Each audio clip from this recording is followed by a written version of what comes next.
فلاحی تنظیم شمس و قمر فاؤنڈیشن سیال شریف کے زیر اہتمام چک نمبر 149 مونے تحصیل و ضلع چنوٹ میں فری آئی کیمپ کا انعقاد کیا گیا، جس میں سینکڑوں مریضوں کا فری چیک اپ کیا گیا اور مفت ادویات کی گئی۔ مزید جانتے ہیں ناصر علی قارب کی اس رپورٹ میں۔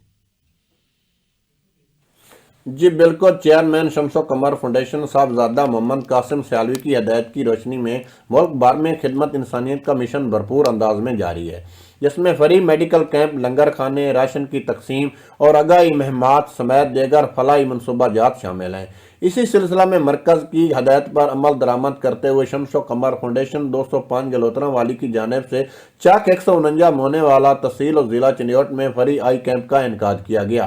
جس میں ملحقہ علاقوں کے سینکڑوں مریضوں نے شرکت کی۔ ایک روزہ کیمپ میں 205 مریضوں کا چیک اپ کیا گیا، جن میں سے 11 مریضوں کو سفید موتیے کا آپریشن تجویز کیا گیا، جو ڈاکٹر کیپٹن محمد خالد ڈوگر کی رہائش گاہ واپڈا ٹاؤن چھوٹا مانے والا فیصل آباد میں 5 جنوری بروز منگل کو فری کیا جائے گا۔ کیمرہ ٹیم کے ساتھ ناصر علی قارب، توم نیوز بوانا۔